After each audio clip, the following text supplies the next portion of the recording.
Hello everyone. We're here today to discuss search and seizure in the context of reasonableness. Our discussion begins with Section 8 of the Charter, which states that everyone has the right to be secure against unreasonable search and seizure. Knock, knock. Section 8 acts as a limitation on whatever powers of search and seizure the government possesses.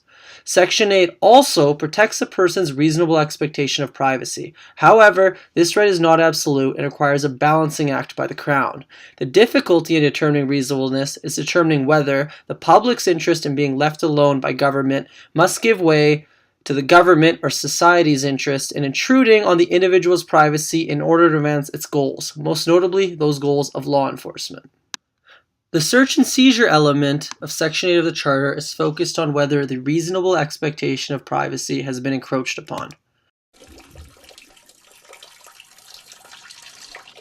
To quickly summarize the reasonable expectation of privacy in a search and seizure context, it can be broken down simply into two ways. If there is no reasonable expectation of privacy, then no search and seizure issue. However, if there is a reasonable expectation of privacy, then the search and seizure must be reasonable. So now, let's look at unreasonableness.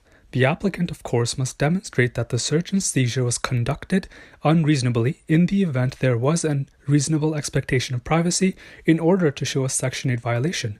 The current definition of unreasonableness comes from the case of Hunter, and the general analytical framework was developed in Collins. The cases differ as the former applies to criminal contexts, whereas the latter outlines an overview of reasonableness. Hunter will be discussed shortly in detail. The case of Hunter involved a capricious investigation of Southam by the government, allegedly authorized by the Combines Investigation Act. The issue in this case was whether this act was capable of authorizing a search warrant. It was held that any search without a warrant is prima facie unreasonable.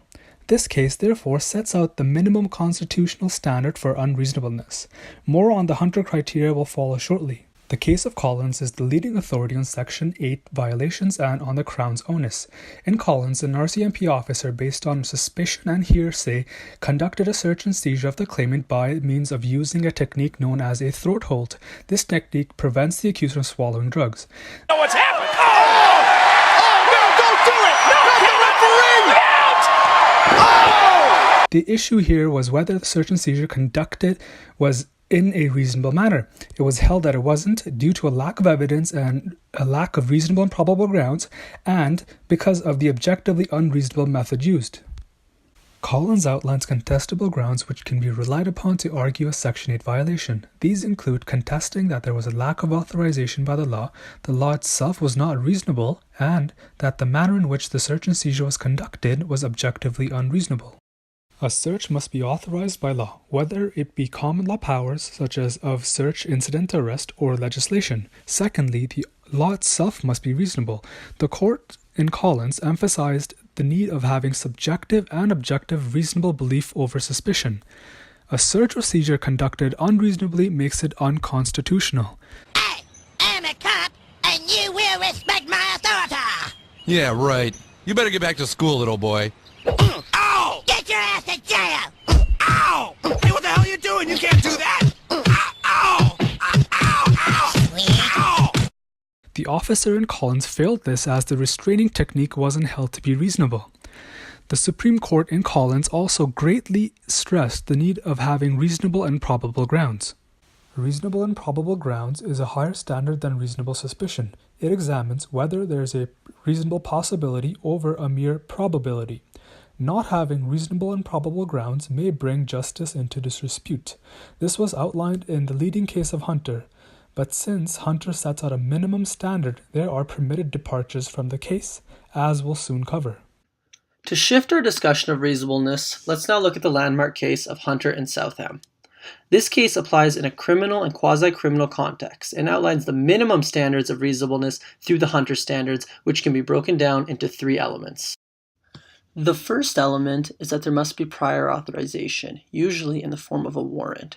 Prior authorization is an attempt to limit subsequent justification of search and seizures by the Crown. As Justice Dixon wrote, the purpose of prior authorization is to provide an opportunity before the event for the conflicting interests of the state and the individual to be assessed. Warrants authorize police to search receptacles within the designated area, such as filing cabinets and cupboards. However, computers are different. If the police find a computer that they believe has relevant information, the police may physically seize the computer, but they would need a separate warrant to search the contents of the computer.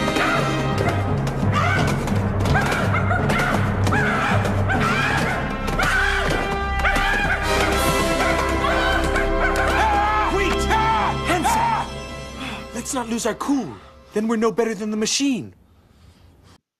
The next element of the Hunter standards is that a search is authorized by a neutral arbiter, someone who is capable of acting impartially and is independent of the executive branch of government. This prevents the police from making a decision on their own volition. This independent party makes the decision as to whether the appropriate standard has been met to award a warrant. Warrants are issued by a justice of the peace, a provincial court judge, or a superior court judge. The final element of the Hunter standards are reasonable and probable grounds. Agents of the state need reasonable and probable grounds, established on oath, to believe that a crime has been committed and that the search will reveal evidence of that crime. This is applied via the balancing act, as we discussed earlier. And, as Justice Dixon succinctly stated, when credibly based probability replaces suspicion. In the Hunter case, all of the requirements listed were lacking and the search was deemed unreasonable. These requirements are the default, however, they're not required in every case. This is where departures from Hunter come into play. We're going to talk about the departures from the Hunter standards. There are situations where the standards are stricter, such as electronic communication and wiretaps. There are also situations where the standards are more relaxed, such as police sniffer dogs and searches incidental to arrest. In situations where the standards are more stringent, judges must have the discretion to refuse or add conditions to the Hunter standards as established in Barron. A prominent example of stricter than Hunter standards includes electronic communication. These stricter criteria exist in order to protect third parties. For example, police might have to delete any conversation by third parties or provide notices to the persons being searched of the investigation as per se. Also, police must demonstrate investigative necessity. Now, let's look at the instances where the Hunter standards are relaxed. Categories of relaxed Hunter standards include criminal and regulatory searches. Within the departures in the criminal category, we can break down the departures by the warrant and RPG requirements. These instances include where either a warrant is or isn't needed, or where RPG is or isn't required to be established. These departures are authorized by either common law or statutes. Examples include searches incident to arrest, Crown and Golden, statutory powers to take evidence, breath or blood in impaired driving situations, per Section 254 Sub 3 of the Criminal Code, statutory powers for searches for metadata, which is information related to the transmission of data, Section 492.1 and 492.2 of the Criminal Code, searches incident to detention power, per Crown and Mann, sniffer dog searches, per Crown and Kang Brown, and demanding roadside screening samples, Section 254 Sub 2 of the Criminal Code. Continuing on with our analysis of exceptions, let's look at regulatory departures to the Hunter standards. In these departures, we have regulatory searches, which are searches authorized via regulations. For example, a health inspection of a restaurant or workplace safety inspection, border control and transportation, and finally, prisons and schools. So now to conclude, where Section 8 of the Charter regarding reasonableness is breached, in essence, when police do not conduct a lawfully reasonable search, a person may apply for exclusion of evidence per Section 24 of the Charter.